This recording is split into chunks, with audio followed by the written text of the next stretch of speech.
Hey guys, welcome back to the Skywalker Academy and welcome to another episode of Kyrol's Concepts. So today I'm just going to talk about some of the ideas, things, and all that I took out of the first book, Kyrol Jedi Apprentice. And obviously, spoilers. Like, seriously, there are going to be spoilers, so if you have not finished Jedi Apprentice, you have been warned. I'm going to give you 5 seconds to leave. Okay, so if you're still here, you have been warned, so let's get into it.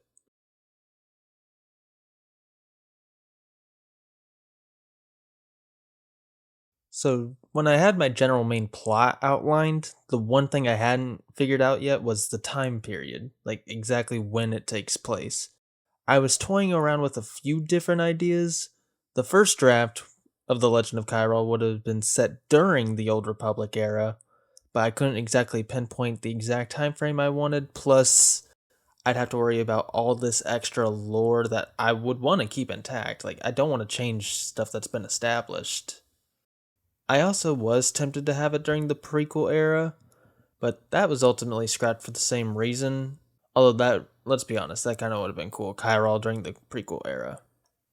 Now, while I was writing this, I was reading Light of the Jedi, which is set during the High Republic era. Great book, by the way. I was interested in the time period, so I was almost tempted to put it there because while all that stuff is happening, Kyrol's story could be happening. So they can make slight references without fully hindering, and the whole High Republic's like 200 plus years of material, if I remember right. So that's the whole reason why I initially was going to go with that as well. But I changed that to the transition period from the Old Republic to the High Republic, which is where we are now, because there's like 500 years of untapped potential and stories. That gave me creative freedom because of this massive time gap, but I can also still keep the lore itself intact and nothing changes in that regard. Now, why I specifically chose Tython as the main temple for the story was mainly because of my love of the planet of Tython. I really like the planet, it's one of my favorites in Star Wars, and it's unique. You don't see many stories, at least in audiobook format that I'm aware of Jedi doing things on Tython, and what's their temple like on Tython versus Coruscant or versus other outposts.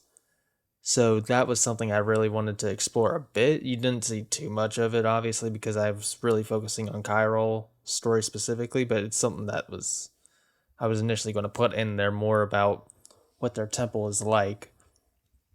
And also, I knew going in roughly where Kyrol and Dacia's story was going, and I remembered the Seam Stone, and was something that happens in one of the books, I won't tell you which. It just fit so perfectly that I had to make Tython the main temple, and honestly, I'm really glad I did, because it's more fun to talk about that planet than Coruscant. I mean, I love Coruscant as much as the next guy, but change it up a bit. It's sometimes changing it up is what you need to do.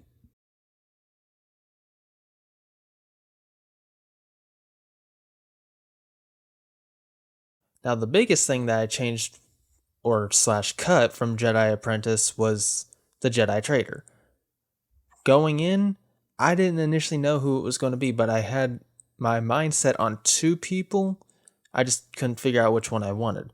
It was either going to be Don Wynn or Master Jot. If you listen to the book, you can even hear hints of it's going to be either one. Like, Don Wynn makes a slight remark about the Sith, which causes Liam to question it for a second, but he puts it out of his mind. Master Jot's constantly acting suspicious, so it makes him the red herring, and that was going to be the point. One of the two was going to be the red herring. I just couldn't decide which one I wanted it to be initially. But the point was the Jedi Traitor was going to be someone that was close to either Dacia or Liam. That was the biggest thing. It was going to be a gut punch for either one of them. Obviously, I went with Don Wynn because I really liked him being the traitor more than Jot. Jot was a little too obvious, and Don Wynn was more interesting with his past and everything. Now, had Jot remained the traitor, the idea was going to be that Dacia was going to go into a much darker place after that, and she would even question about being a Jedi in the following books because it's Master Jot who's the one who made her a Jedi. He's the one who found her and brought her to the temple and looked after her and cared for her like a daughter, despite not being her actual master.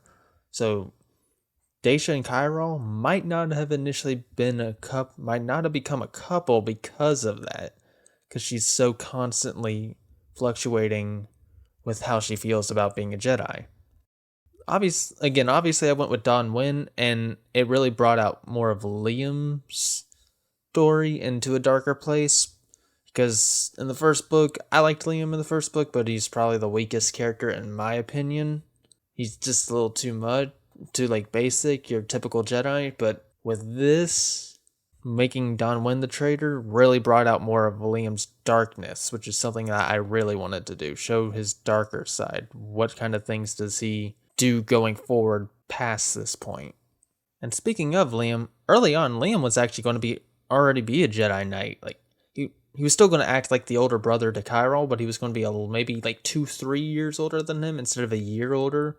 So Liam was already a knight at this point, and I ultimately changed that because I liked the idea of them all starting as Padawans and seeing their growth from Padawan learner to becoming Jedi Knights eventually, and how that growth happens, because that's something I really like, seeing the growth of characters versus them starting out as, oh, we're already this, so how do you progress further?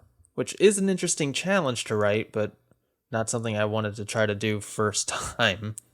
And when offered the rank of Jedi Knight at the very end of the book, because they are offered that, I initially had it where they were going to take the rank of Knight, all three of them.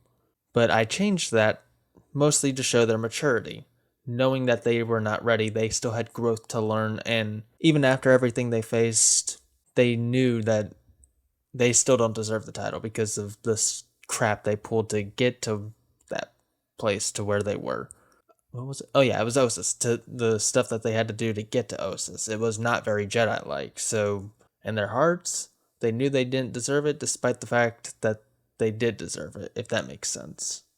Now, another big thing that I cut was this whole extended prologue that I had written.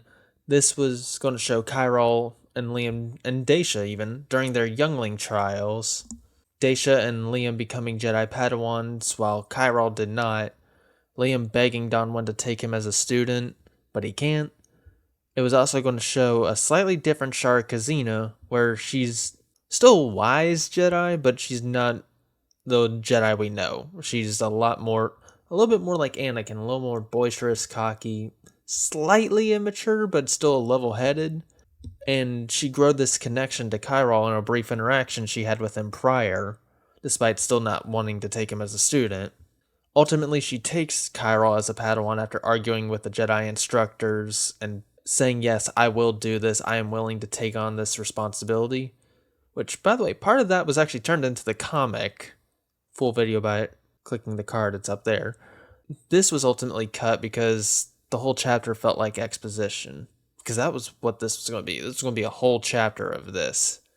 And even further on, the prologue was going to be even longer, where after Kyrol becomes her apprentice, you cut to about 3 or 4 years later, Kyrol's training, Shara Kazina comes back from a mission, and that's when he goes to Ilum to get his Kyber crystal, and all that plays out as normal. So yeah, this whole prologue was going to be the whole opening was going to be way longer, show more. Again, I cut it because it was going to be a lot of exposition really fast and right at the beginning, which is not something I wanted to do. I wanted to drop into the middle of the story, but you still learn a little bit about some stuff that's happened in the past, if that makes sense. Now, another cut idea was the idea that Daisha was going to be more of Kyrol's bully throughout the first 5 books and act as a sort of brief antagonist, even more than she already did initially. This would play out as part of the extended prologue that I kept, her constantly making fun of him while he's trying to do his Jedi trials. She would act like Draco Malfoy, basically. That's kind of where I was initially going with that. She would constantly belittle, bully, make fun of him. Others would see it, but they really wouldn't say anything. Ultimately, these two would come to a head in chapter 5 where they would fight, get in trouble like normal.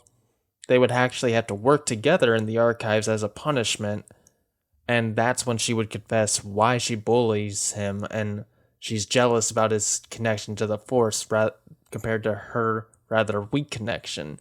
This was ultimately cut because I didn't really like how it kind of made her too mean-spirited, and honestly, it made her very unlikable initially. Like, some of the insults she would say were just hurtful and not even those, like, your typical bully insults that you just roll your eyes at. These were, like, legitimately hurtful insults. Now, Kyrol's most iconic ability in the book is his use of psychometry. That was actually not going to be part of the book and the series initially. I added that in for actually 3 very specific reasons. One, it made him more unique compared to the other Jedi, so having a rare ability helped him stand out even more than he already did with the blue crossguard lightsaber.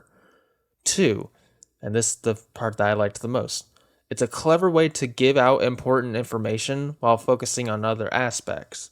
So like Kyrol can use it to see what happened, and that's how the audience can get certain information without going through all this huge dialogue spectrum of one person telling another person, months upon months of investigation, yada yada yada. It was clear, it was simple, and it just worked. The third reason, it gave more of a reason for Daisha to open up to Kyrol about her struggles with the Force.